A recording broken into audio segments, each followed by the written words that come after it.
그 역사 선생님으로 좀 우리에게 잘 알려져 있는 최태성 선생님이라고 있는데 일생일문이라는 책을 출간을 했습니다. 일생 한 번의 인생, 일문, 하나의 질문. 우리가 인생에서 하나의 질문이 있어야 된다. 그래서 이제 역사적인 인물들을 다루면서 질문들을 하고 있는데 그 이제 챕터마다의 질문이 하나씩 있고 거기에 해당하는 역사적인 인물, 사건을 이렇게 소개하고 있습니다. 역사 선생님이니까요. 그 중에서 7번째 질문이 실수와 잘못에서 어떻게 벗어날 수 있는가라고 하는 챕터 좀 여러분에게 소개하려고 합니다. 이제 카미카제라고 하는 말 여러분에게 좀 익숙한 일본어인데 원래 이 카미카제라는 말은 이제 신의 바람이란 뜻입니다. 우리로 말하면 이제 신풍, 신의 바람이란 뜻인데 지금으로부터 꽤 오래전이죠. 한 8, 900년 정도 전에 이제 몽골에 큰 나라가 세워졌고 그래서 이제 고려를 복속을 하고 그 다음에 이제 고려와 몽골 연합군이 이제 일본을 침략하려고 항모를 띄웠습니다. 배들을 띄웠는데 이제 뭐 여러분 알다시피 이 한국과 일본 사이에 태풍이 많이 지나가잖아요. 그래서 이제 그때 큰 태풍이 지나가가지고 이제 몽골군이 굉장히 거의 전멸하다시피 했어요. 이제 이때 일본 사람들은 신이 우리를 살렸다. 그래서 이제 신의 바람이란 뜻으로 이제 이 카미카제라고 그 바람을 불렀는데 이제 2차 대전 말기가 되면서 이 미국과 전쟁도 해야 되고 여러 가지로 이제 일본이 좀 수세에 몰렸을 때 이제 식민지의 많은 자원들 또 일본의 그 어린 청소년들 특히 이제 좀 어렵고 열악한 환경에 보호자가 없는 뭐 이런 사람들이 이제 확 모집을 해서 그들을 세뇌시켜 가지고 이제 이렇게 요새로 말하면 이제 자살 폭탄 테러 같은 비슷한 비행기를 가지고 이제 돌진하고 저 사이판에 가면은 이제 그 바닷가 낮은 바닷가로 탱크를 몰고 가서 바다 속에서 탱크로 포를 쏘다가 이제 죽는 뭐 이런 식의 작전에다가 많이 이제 투입을 했습니다. 그래서 이제 우리나라 사람들도 신이 우리 일본 천황과 이 일본 제국을 지켜준다라는 그 명목하에 우리가 그 신의 바람이 되어보자. 그러면서 카미카제 특공대를 모집했고 우리나라 사람들도 많이 이제 죽었습니다. 근데 그 이제 일본의 카미카제의 어떤 작전이죠. 그 작전을 어떻게 바라봐야 할까요? 우리가 봤을 때는 정말 그거는 많은 무고한 사람들을 이제 죽인 아주 부끄러운 작전인데 우리나라의 뭐 여러분 교과서에도 이름을 본 적이 있죠. 시가 몇 편 올라가 있으니까 서정주라는 시인이 바로 이제 우리나라 이름으로 인재웅이라고 하는 일본 이름으로 이제 마쓰이 히데오라는 사람, 이 카미카제 작전에 투입됐던 사람을 찬양하는 시를 썼어요. 이게 뭐냐면 이제 아마도 일본의 회유와 뭐 여러 가지 좀 압박도 있었겠고 뭐 본인이 이제 일제 시대를 살다 보니까 좀 친일적인 성향이 물에 들었을 수도 있고 그래서 이런 식으로 이제 일제 말기에 많은 문인들이 일본을 찬양하고 일본의 정책에 동조하는 시들을 써서 많은 사람들을 이제 또 그 작전에 이렇게 그게 굉장히 영광스러운 작전이다. 이것이 바로 우리 제국을 살리는 거다. 그때 우리나라 이제 일본 제국에 복속되어 있었던 상태에 있으니까 그래서 많은 사람들을 죽음으로 내몬데 그 펜대가 좀 사용이 됐습니다. 근데 이 일생일문이라는 책에서 서정주라는 시인과 윤동주라는 시인을 이렇게 대조하면서 윤동주라는 시인은 끝까지 변절하지 않은, 그죠? 비록 의병 활동을 하거나 막 독립군으로서 활동하지는 않았지만은 끝까지 국가에 대한 절개를 지킨 사람으로서 윤동주를 설명하는데 여러분 그렇게 하고서는 제가 윤동주의 시들을 다시 머릿속으로 제가 다 외진 못하지만 좀 떠올려서 보니까 윤동주라는 시인은 거의 대부분의 시에서 자기 자신이 부끄럽다. 별 해는 밤이 이제 이 책에 소개되어 있는데 우리 뭐 별 하나의 추억과 별 하나의 사랑과 그 부분만 좀 기억하지만 그 뒷부분을 보면은 나는 무엇인지 그리워 이 많은 별빛이 내린 언덕 위에 내 이름자를 써보고 흙으로 덮어버리었습니다. 따는 밤을 새워 우는 벌레는 부끄러운 이름을 슬퍼하는 까닭입니다. 가을밤에 이 시상이 떠오른 거죠. 여러분 그 고요한 가을밤 벌레들이 많이 울잖아요. 그 우는 벌레를 이제 자기 자신의 과 동일시하면서 딴에는 그 벌레들이 우는 건 자기 이름이 부끄러워서이다라고 하면서 자기가 그 항일 운동에 독립군으로 동참하지 못하고 이렇게 일본인의 이름을 가지고 일본 유학을 하면서 시를 쓸 수밖에 없었던 자기를 이제 부끄러워하는 그 모습이 있고요. 뭐 이뿐만 아니라 우리가 서시 가장 많이 알지만 한 점 부끄러움이 없기를 바라잖아요. 그러니까 이 시인은 항상 부끄러워했다. 자기 자신을 부끄러워했다. 적어도 자기가 일본 이름을 가지고 살아가지만 부끄러움을 느낄 수 있었기 때문에 그 인간만이 고유하게 느낄 수 있는 그 부끄러운 감정이라는 걸 느낄 수 있었기 때문에 이 사람은 해방 이후에도 전혀 부끄럽지 않은 그 이름이 되었고, 이 윤동주 시인을 한번 다시금 생각하면서 일생일문 우리가 실수와 잘못에서 어떻게 벗어날 수 있는가, 이 시대가 자기의 실수와 잘못도 덮고 싶어하고 변명하고 싶어하고 잊어버리고 싶어하고 감추려고 하고, 이런 모습들을 바라보면서 제가 교회를 개척하게 된 이유도 한없이 부끄러운 교회의 모습들을 바라보면서 저도 그 일원으로 있을 수밖에 없는 것에 안타까워하면서 또 그 안에 있는 많은 성도님들이 본인들이 부끄럽다라는 생각조차 하지 못하고 살아갈 때 그 부분이 너무 안타까워서 이렇게 교회를 세우게 됐는데, 도약의 시작은 부끄러움을 느끼는 것이다. 윤동주 시인이 그 수많은 부끄러움들을 자기 시에 표현을 했어요. 뭐 이렇게 시를 써도 저렇게 시를 써도 자기 자신의 양심과 그 자기 자신의 삶에 대해서 느끼는 그 부끄러움이 그 시에서 나오지 않을 수 없었다. 영적으로 보자면 오늘 우리 성경 말씀에 예수님의 제자들이 오늘 마가복음 9장에 나옵니다. 이때 당시에 예수님의 제자들은 이미 여러분들은 이종필 목사의 설교를 듣지만은 예수님 설교를 3년 이상 듣고 예수님의 기적을 같이 몸소 경험하고 수많은 체험들을 하면서 바닷물이 잔잔하게 되는 거, 병 고치는 거, 많은 그 체험들을 하면서 오늘 이 자리에 서게 됐습니다. 이제 예수님은 구원의 완성을 하시려고 예루살렘으로 십자가를 지러 가시는 중이고, 제자들에게도 이제 진짜 신앙의 본질을 가르치는 거죠. 제자들은 이제 새 가족이 아니에요. 와주시기만 해도 너무 감사하고 막 식사 대접하고 싶은 막 그런 새 가족이 아니에요. 교회도 다닐 만큼 다녔고 말씀도 배울 만큼 배웠고, 근데 이제 그런 입장에서 예수님이 이제 진짜 기독교의 본질에 대해서 질문을 제자들에게 합니다. 너희는 나를 누구라 하느냐? 내가 너희에게 누구냐라고 하는 거죠. 좀 이걸 확대해서 설명하면 교회는 여러분에게 어떤 의미인가? 그냥 내가 어려울 때 가끔 와서 예배드리고 마음 위로받을 수 있는 거면 사실 그런 거는 제가 볼 때는 타종교를 굳이 언급할 필요 없지만 절에 가면 좀 더 편안하지 않습니까? 가라고 전도하는 건 아닙니다. 여러분 여기 있는 것보다 좀 산에 있는 새소리도 들리고 뭔가 이렇게 양복 입고 좀 멋낸 이런 목사들 있는 교회보다는 좀 이렇게 수수하게 있는 그런 거기가 좀 더 마음이 평안하지 않을까? 우리가 마음을 편안하려고 교회로 오는 건가? 그것도 교회의 큰 목적 중에 하나겠지만 예수님 묻는 거예요. 내가 너희에게 어떤 의미가 있는 사람이냐? 어떤 의미가 있냐? 베드로가 이렇게 대답을 합니다. 주는 그리스도이십니다. 그리스도라는 말은 무슨 말이냐면 하나님께서 이 세상을 창조하시고 이 세상이 우리 모두가 불행할 수밖에 없는 엉망진창의 세상이 되니까 이 세상을 회복시키고 구원하기 위해서 하나님이 친히 보내신 메시아, 유일하신 소망이다. 이런 뜻이에요. 그런 뜻인데 그렇게 고백을 했습니다. 그리고 예수님도 이제 아주 진정한 그 이야기를 하시죠. 예수님이 물론 이 세상에 오셔서 제일 처음에 하신 일성이 회개하라 천국이 가까웠느니라. 기독교는 사실 회개에서 시작하는 신앙이지요.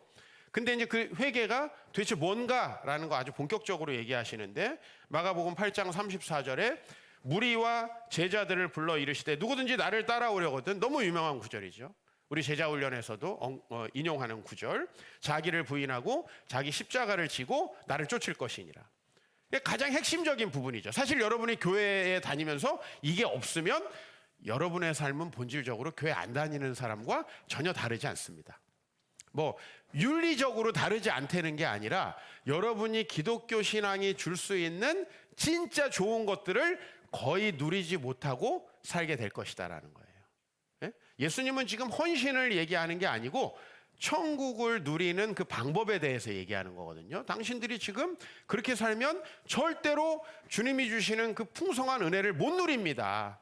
계속 우울하고 계속 허망하고 계속 뭔가 헛된 노력을 하는데 안 되고 그런 삶이 계속 반복될 것이다. 그런데 너희가 만약에 너희 자신을 부인하고 자기 십자가, 자기 사명, 자기에게 주어진 하나님 나라의 소명을 가지고 살아가면 너희들은 하나님 나라를 누릴 것이다. 세상과 너무 반대의 길 아닌가요? 친일 시를 쓰고 그 좋은 재능으로 일제의 어떤 눈치를 보고 그렇지 않아도 서정주 시인 정도 되는 놀라운 재능을 가진 사람은 먹고 살 수 있지 않았을까요?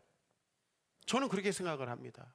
우리 대한민국 이 정도 발전했는데 여러분이 무슨 직업을 가지고 어디에 있든 먹고 사는 정도는 다 해결됩니다. 지금 전 세계의 90%의 인구가 해결 못한 문제, 우리는 충분히 해결되는 사회에서 살고 있고요. 여러분이 비교의식만 없다면. 정말 고퀄리티의 정말 여러분이 서빙해주는 그런 고급 식당을 여러분이 굳이 안 가도 된다면 충분히 우리는 살아갈 수 있는 세상에 살고 있는데요. 정말 우리가 좀 더 나은 것을 위해서 친일시를 쓰듯이 그렇게 우리가 주님 앞에서 주님 나라를 따르지 아니하고 그 내 욕망을 따라서 갈 필요가 있을까? 그 생각을 하니까 너무 부끄럽습니다. 오늘 본문은 이제 이런 겁니다. 그렇게 가르침을 받고 3년 그리고 이제 내가 예루살렘에 가서 죽는다.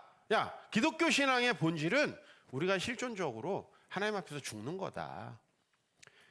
변화되는 것이다. 그래야지 하나님께서 우리에게 약속했던 하나님 나라가 우리에게 이루어진다. 그렇게 하고 길을 가고 있는데 뒤에서 제자들이 수근덕수근덕 치고 받고 하는 거죠. 그죠? 마치 제가 우리 이제 정말 가족 행복하게 여행을 떠나자 운전하고 있는데 뒤에서 왜가 안 했어? 왜 먼저 쳐? 막 이렇게 뒤에서 좀 얘기하고 너희 뭐 하는 거야? 뭐 하는 거야? 근데 참 다행스럽게도요. 그 34절에 그들이 잠잠하니 그 잘못된 건 아나 봐요. 아니 제가 말이에요. 아니 얘가 말이에요. 막 이렇게 얘기하면서 이 집사가 이렇게 얘기하는 게 아니라 그래도 그들이 잠잠해요. 왜? 그들은 뭘 토론하고 있었냐면 내가 더 공로가 많지. 내가 더 열심히 헌신했지. 이걸 가지고 싸우고 있으니까요. 제자들은 욕망에 눈이 어둡고 그래 주님이 목회하시는데도 이렇게 제자들이 이 상태인데 나는 감사하다 그런 생각을 늘 하게 하는 본문이에요. 주님이 목회하셔도 제자들이 이 모양인데 아이고 우리 성도들은 양반이다 뭐 쌍놈은 아니다 뭐 그런 생각을 제가 하게 하는 본문이에요. 빌립보 교회에 가보니까 빌립보서 4장 2절에 내가 유오디아를 권하고 순두개를 권하노니 주 안에서 같은 마음을 품으라. 이 초대 교회인 빌립보 교회에 아주 쉽게 말하면 유명한 두 여성 지도자라고 합니다. 이 누군지는 정확하게는 우리가 파악하기 어려워요. 그런데 이 두 여자분들이 같은 마음을 품지 못했던 것 같습니다. 주님이 십자가에서 죽으시고 우리를 구원하셨는데 이 사람들은 아마 내가 낫니 네가 낫니 하면서 이렇게 예수님 제자들처럼 쟁론하고 있었다. 그래서 이 빌립보서가 4장까지 가기 전에 사도 바울은 앞에다가 답을 다 얘기를 해놔요. 이 두 분을 염두에 두고 마음을 같이하여 같은 사랑을 가지고 뜻을 합하여 한 마음을 품어 아무 일에든지 다툼과 허용으로 하지 말고 오직 겸손한 마음으로 각각 자기보다 남을 낫게 여기고. 이걸 뒤집자면 유오디아와 순두개는 그렇게 신앙생활을 하고 뭐 주님이 우리의 주인이다라고 하는데 마음이 하나 되지 못하고 사랑이라는 건 없고 뜻과 마음도 전부 다 서로 따로따로 모든 일을 다툼이나 허영으로 하면서 지가 최고인 줄 알았다. 뭐 이런 얘기를 하는 거죠. 그죠? 그런 삶을 살아가고 있습니다. 고린도 교회 성도들은 어떻습니까? 사도 바울이 가장 강한 어조로 편지를 보냈던 고린도 전서. 너희는 아직도 육신에 속한 자로다. 너희 가운데 시기와 분쟁이 있으니 어찌 육신에 속하여 사람을 따라 행함이 아니리요. 뭐 이게 우리의 모습 아닙니까? 예. 그렇죠? 그런데 모르겠어요. 유오디아와 순두개가 회개했는지는 성경에 나오지 않습니다. 그리고 고린도 교회가 회개했느냐? 고린도 후서가 있는 걸 보면 특별히 회개를 쉽게 하지는 않은 것 같습니다. 그죠? 사도 바울도 알았을 거예요. 편지 보내봤자 어차피 안 할 것이다. 나도 어떤 마음으로 설교해요? 어차피 설교해도 안 할 것이다. 그렇지 않으면은 온갖 정신적인 스트레스 때문에 병에 걸려서 죽게 돼 있어요. 이 편지를 쓰면 회개하겠지. 근데 또 들려오는 소식이 더 싸워. 네 때문에 편지 보냈잖아. 이거 봐봐, 이거 막. 더 싸워. 아유, 그러면 사도 바울 오래 못 살죠. 협심증 반드시 옵니다. 네. 스텐트 박아야 돼요. 근데 그 당시엔 스텐트도 없으니까 걸리면 죽습니다. 협심증. 최소한 이제 우리 오늘 예수님의 제자들을 봤을 때 저는 여기서 가능성을 발견합니다. 사실 저와 여러분들 주님 앞에서 얼마나 부끄럽습니까? 저도 이 부끄러움에 대해서 설교를 하다 보니 온갖 종류의 부끄러운 일들이 떠올라가지고 너무 힘들었어요. 한 주간의 마음이. 온갖 종류의. 그리고 진짜 제가 우리 교회 초창기에 저와 함께 있었던 예수님 제자보다 더 훌륭한 것 같아. 왜냐하면 스승의 상태가 이렇게 안 좋은데 저와 함께 있었다니. 그 초창기에 우리 교회를 지켜준 우리 개척 멤버들 너무 감사하고 그때 못 견디고 떠난 성도님들에게 미안하고 뭐 좀 그랬습니다.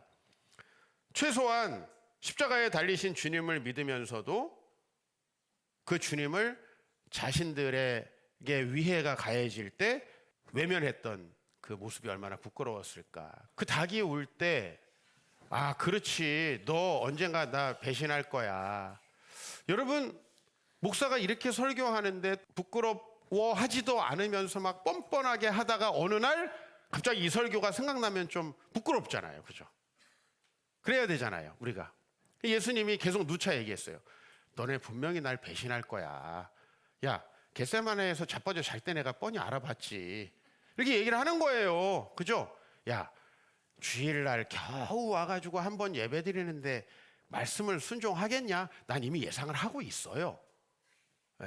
근데 그렇게 누누이 얘기해도 계속 그런 상태를 유지하고 변화산에서도 자다가 정작 예수님이 십자가에 달리는 그 순간이 오니까 두려움과 자기가 당할 어려움들에 압도되는 거죠. 사실은 주님을 위해서 신앙을 지켰으면은 훨씬 더 하나님의 능력을 많이 경험했을 텐데 하나님의 기적이라는 건 언제 우리에게 일어납니까?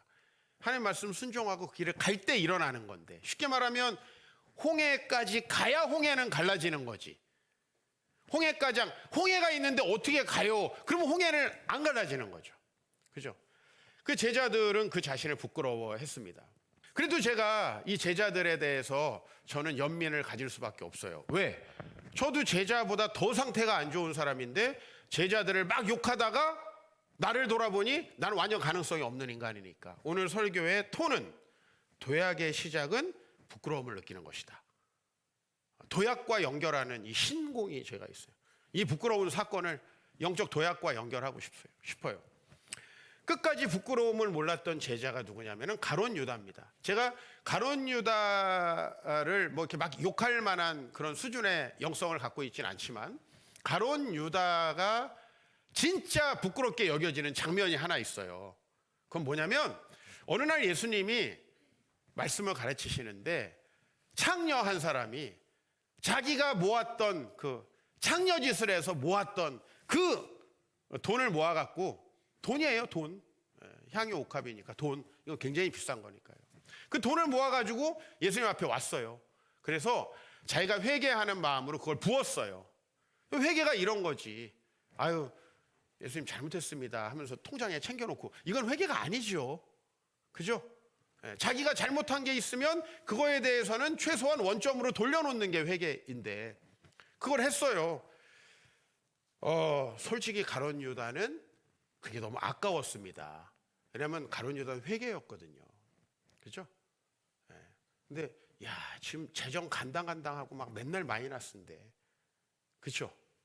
저걸 그냥 팔아가지고 이게 재정에 이렇게 집어넣었으면 얼마나 좋을까? 이 생각이 막 드는 거죠. 막 우리 지금 교회에서 막 점심도 안 주는데 저거 좀 선교 좀 적당히 하고 좀 회식도 하고 그러지. 막 이런 마음이 들었는데, 나는 이걸 솔직히 얘기하는 사람 너무 좋아요.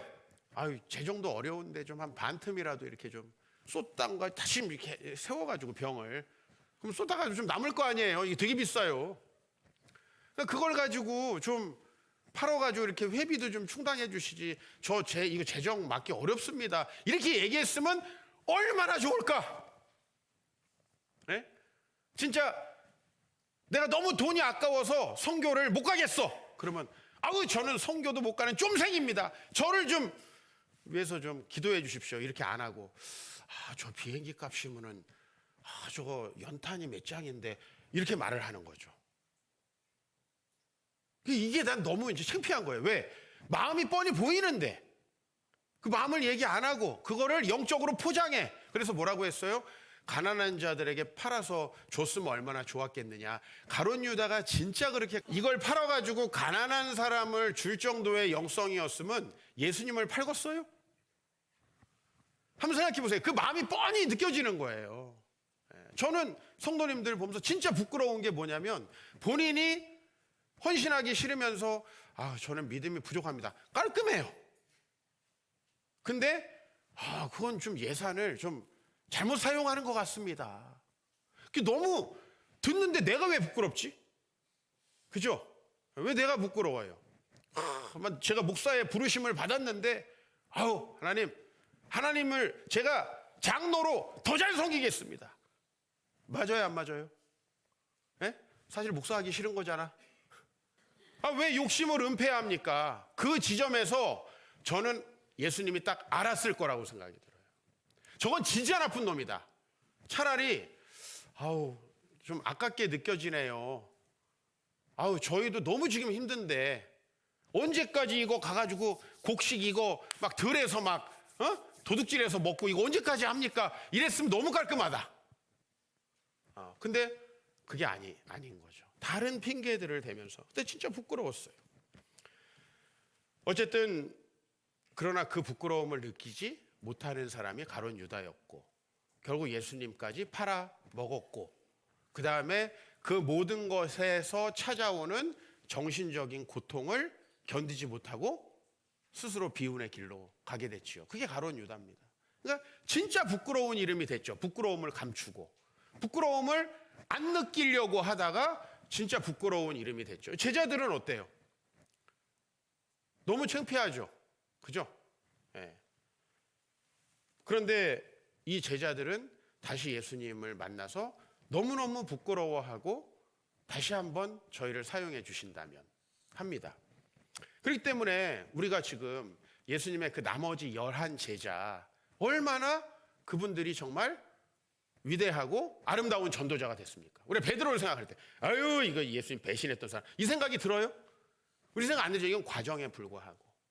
그죠? 결론적으로는 요즘에 이제 새가족들이 이제 좀 같이 저하고 봉사 현장이나 뭐 이런저런 현장에 다니다가 좀 개인적으로 얘기할 기회가 생겨요. 그러면 이제 우리 교회 뭐 안무계 집사님, 안무계 장로님, 그래서 제가 그 인간들이 원래 어떤 인간들이었는지 얘기를 해요. 우리 교회 올 때 처음에 안 믿어요. 나 이거 책에다 다 쓰려고 그래. 정확하게 이런 인간이었다. 그래야 주님이 드러나잖아.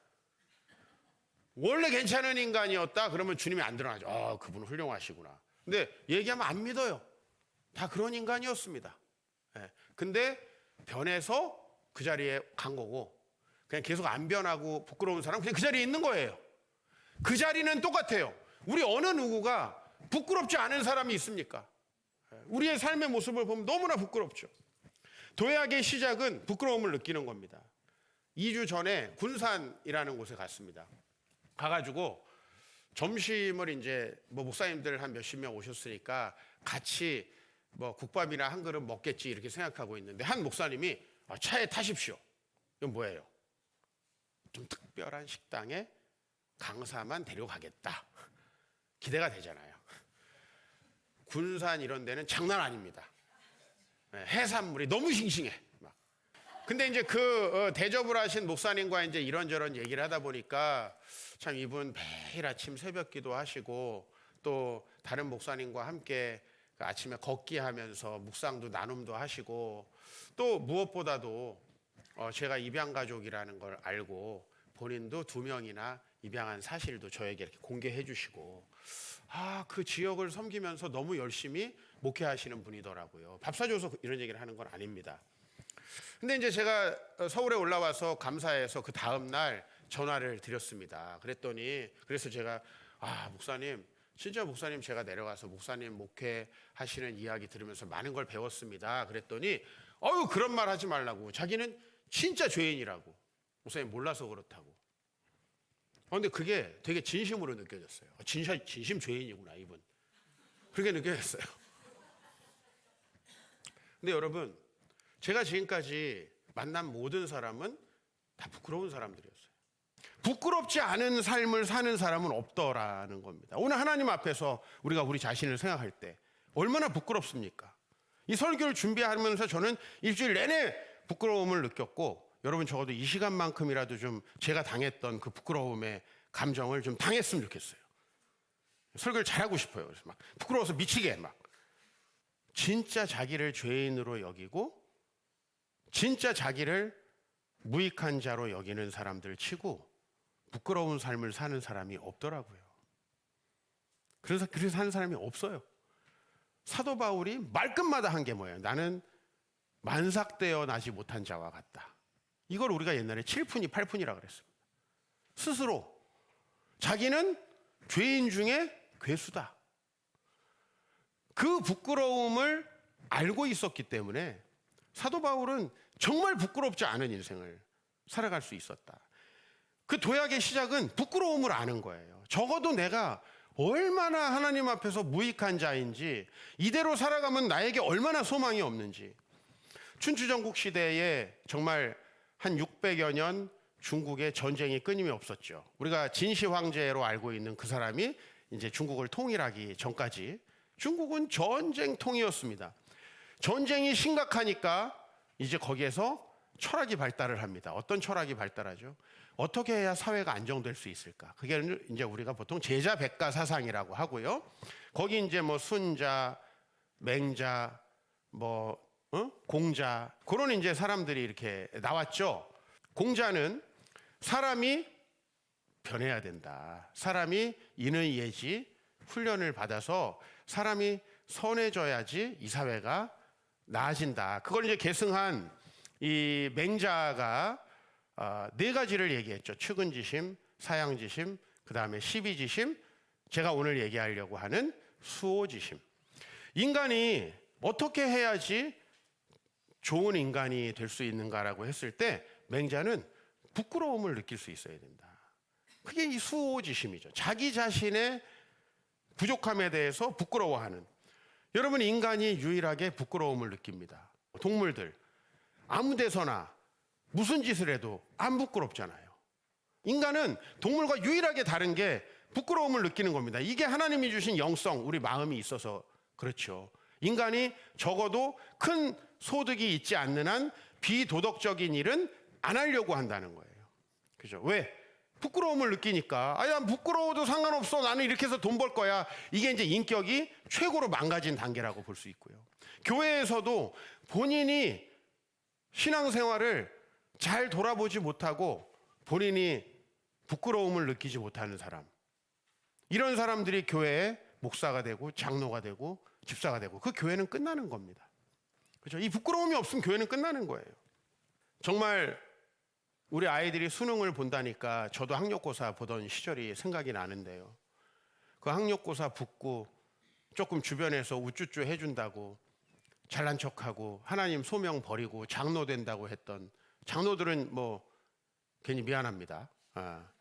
거들먹거려서 장로 돼서 섬기겠다고 했던 제 자신이 너무 부끄러운 거예요. 예? 마치 하나님이 삼손에게 힘을 주셨는데 좀 세니까 여자 꼬시러 다니는 거죠.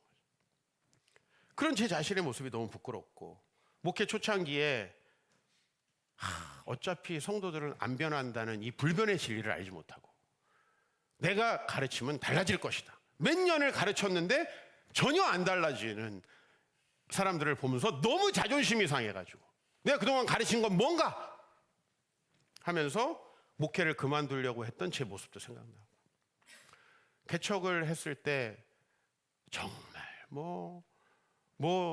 지금도 상태가 안 좋지만은 지금보다 100배, 1000배 안 좋은 상황 속에서 우리 성도님들 얼마나 힘들었을까 그 과정 속에 생각해보면 부끄러운 것이 너무나 많은데 우리가 그 부끄러움을 느끼고 내 자신의 부끄러움을 그리고 내 자신의 실수와 잘못들을 돌이키려고 했던 그 모습이 그래도 저를 살게 한 거 아닌가. 예수님이 이 말씀을 하십니다. 마태복음 5장에 너희가 너희를 사랑하는 자를 사랑하면 무슨 상이 있으리요? 세리도 이같이 아니하느냐. 친구들끼리끼리 다니고 다른 사람 외면하고 세리도 이같이 아니하느냐. 이 말씀이 성경에서 가장 부끄러운 말이에요. 세리도 그 정도는 한다. 자식이 그렇게 예쁘냐? 세리도 그 정도는 한다. 자식들을 위해서 뭐 열심히 하냐? 야, 창녀도 그 정도는 한다. 이 얘기를 예수님이 하신 거예요. 우리가 우리를 사랑하는 자를 사랑하면 아무 상이 없다. 그건 누구나 하는 거다. 왜냐하면 자기에 대해 이익되는 사람들을 사랑하는 거 기독교가 들어오기 전에도 이 땅에서 누구나 했던 일이고 그렇게 하면 우리나라가 어떻게 되죠? 망하는 거예요. 그런 삶을 살면서 적어도 우리가 부끄러워는 해야 되지 않겠나.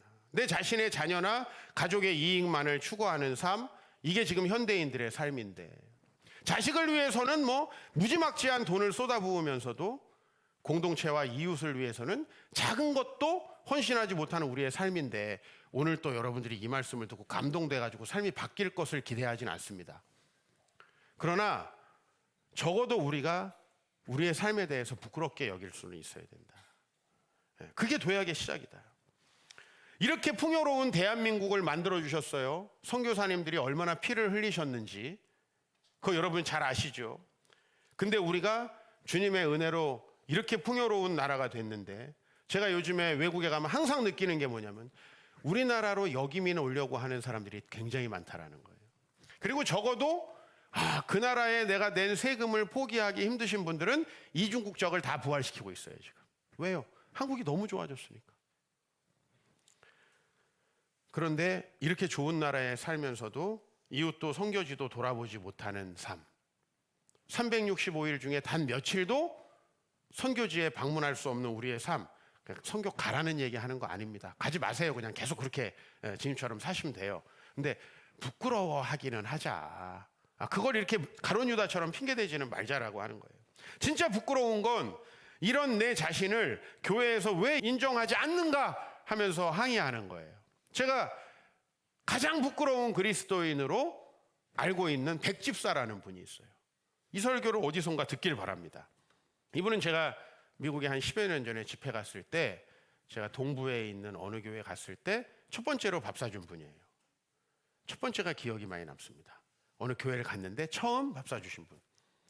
그래서 제가 식사하고 이렇게 섬김 받고 말씀 전하고 한국에 돌아와서 이제 다른 일정들 다 정리하고 이제 담임 목사님께 전화를 드렸어요. 그래서 생각나는 분이 그 처음 밥 사주신 백집사님이라서 집사님도 잘 계세요 했더니 교회 떠났습니다.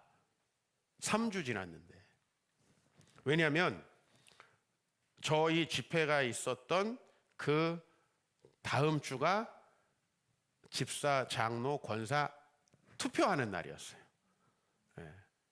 그리고 그분이 장로 후보로 올라갔어요. 한번 생각해 보세요. 오죽하면은 후보까지 올라왔는데 성도들이 떨어졌을까? 그죠? 이 사람은 안 된다. 후보로 막 해서 당회에서 다 올렸는데 안 된다 해서 떨어졌어요. 그럼 어떻게 해야 돼요? 부끄러울 줄 알아야 돼요. 근데 일가친척 나갈 수 있는 사람 모두를 끌고 30명이 교회를 떠났어요. 내가 생각한 가장 부끄러운 그리스도인이에요. 왜냐하면 그분이 가장 큰 잘못을 한 게 아니고 부끄러움을 느끼지 못하기 때문에. 오죽하면 성도들이 자신에게 투표를 안 했을까? 왜 나같이 괜찮은 사람한테 반대 투표를 해? 이거 아니에요. 그죠? 그래서 너무 부끄럽습니다. 여러분이 혹시 그런 일을 당하시면 한 1년쯤 있다가 나가십시오. 다른 일로 나가는 것처럼 이렇게. 너무 부끄럽습니다. 좀 제가 뭐 잘못했을 때 이렇게. 우리 은혜를 전혀 모르는 사람처럼 살지 않았으면 좋겠습니다. 스스로 부끄러워할 줄 모르면 진짜 부끄러운 인생이 되죠. 벌거벗은 임금님, 자기가 벌거벗은 거 누구만 몰라요?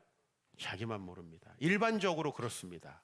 내가 내 자신에게 엄격한 잣대를 들이대야 하는 것은 내가 문제가 있는 거 다른 사람은 대충 다 알아요. 나만 모른다는 거예요. 이게 더 부끄러운 거 아닙니까? 그죠? 자기가 부끄럽다라는 것을 알았으면 옷을 입었겠죠. 우리가 주님 나라를 위해서 함께 일하고 은혜를 누리기 위해서 이곳에 모였습니다. 근데 여러분들, 오늘 한 가지 질문을 좀 드리고 싶어요. 여러분들의 신앙을 여러분의 자녀도 그대로 본받으면 될까? 여러분의 그 생각의 방향들, 이런 것들을 여러분의 자녀들이 물려받아도 괜찮을까? 여러분의 지금 가정의 그 부부 사이에 일어나는 그 일들을 우리 자녀들이 답습해도 될 것인가? 라고 했을 때, 글쎄요, 내가 아이들에게 본이 되지 못하는 신앙이라면 오늘부터 뭐 바꿔서 뭐 개과천선 하라고 제가 이 설교를 하는 게 아닙니다. 왜냐면 그거 안 돼요. 10년, 20년쯤 후에 오늘 여러분이 부끄러움을 느낀다면 될 겁니다. 당장은 안 될 겁니다. 그러나 적어도 부끄러워해요. 윤동주가 왜 부끄러워했는가? 일생일문에 이렇게 저자가 추론을 합니다. 윤동주와 함께 일본에 유학 가서 함께 문학을 공부하던 사람이 있었습니다. 근데 이제 그 친구가 시인을 그만두고 항일 운동에 동참해서 독립군에 들어갔어요. 그 윤동주는 자기가 시를 쓰는 게 맞는가? 그게 너무 부끄러운 겁니다. 시인으로서의 윤동주 그 이름을 볼 때마다 흙으로 덮어버리고 싶은 그 마음이 드는 겁니다. 그 부끄러움을 느꼈기 때문에 1930년대 이제 40년대가 되면은 많은 사람들이 변절을 합니다. 처음에는 일제에 저항하는 시도 쓰고 하다가 많은 사람 저항을 합니다. 그럴 때 다 변절하게 돼요, 이 문인들이. 그리고 중요한 게 여러분, 책은 정말 신중하게 쓰셔야 됩니다. 왜? 이건 다 남습니다. 말은 다 없어지니까 뭐 말 조심하라고 그러지만 저는 글을 훨씬 더 조심해야 된다고 생각해요. 글은 다 남거든요. 자신의 죄를 부끄럽게 여기며 참회시를 남겼던 다윗, 부끄럽습니까? 지금 우리가 다윗을 봤을 때 부끄럽지 않죠. 다윗은 너무너무 자신을 부끄럽게 여겼습니다. 그랬을 때 영적으로 도약한다라는 것이죠. 한 인물을 좀 소개하고 싶습니다. 이 사사시대에 정말 하나님의 말씀을 지키는 사람들이 많이 없었습니다. 근데 그때 당시 어떤 풍습이 있었냐면은 가족들 중에 남편이 대를 잇지 못하고 죽은 사람들이 있으면 그 아내를 책임지는 친척이. 그래서 책임지는 방법이 자녀가 없는 경우에는 남편이 되어줘서 대를 이어서 그 죽은 남편의 이름으로, 그죠? 이렇게 대를 이어주는 풍습이 있었습니다. 이게 엄청나게 중요한 사회복지 제도 중에 하나였는데, 그것을 해야 되는 룻이라는 인물을 책임져야 되는 기업 물을 자라는 사람이 나옵니다. 자기가 이 공동체, 이스라엘 공동체에 헌신하지 않으려면은 한 가지 행위를 해야 됩니다. 그건 뭐냐면 신발을 벗어가지고 나는 신발 벗기운 자다. 우리 집은 신발 벗긴 자의 집이다. 쉽게 말하면 쪽팔린 사람들의 집이다. 우린 전혀 남들 돌아보지 않는 사람이라고 욕해도 좋다라고 하는 그 증표를 선언해야 돼요. 성 앞에서. 아, 나는 괜찮다. 신발을 벗겠다. 했던 인물이 있어요. 역사상 부끄러운 인물입니다. 이 사람 대신에 룻과 결혼해서 예수님의 족보에 들어간 사람이 보아스이죠. 잠언 13장 5절에 의인은 거짓말을 미워하나 악인은 행위가 흉악하여 부끄러운 데에 이르느니라. 스스로 부끄러움을 느끼는 사람은 그렇게 흉악한 행위를 할 수가 없겠죠. 장자크 루소가 이렇게 말했습니다. 잘못하는 것이 부끄러운 것이 아니라 잘못을 고치지 못하는 것이 부끄러운 것이다. 저와 여러분들이 부끄러움을 느낀다면 난 그거 좋은 감정이라고 생각을 합니다. 하나님 앞에 우리가 나아갈 때 부끄러움을 느끼는 거. 예수님의 제자들이 예수님께 나아갈 때 주님, 나는 죄인이로소이다. 나를 떠나소서. 주님과 우리가 가까이 있을 만한 존재가 되지 못한다라는 거죠. 근데 그런 존재를 하나님께서는 가까이 하신다는 거.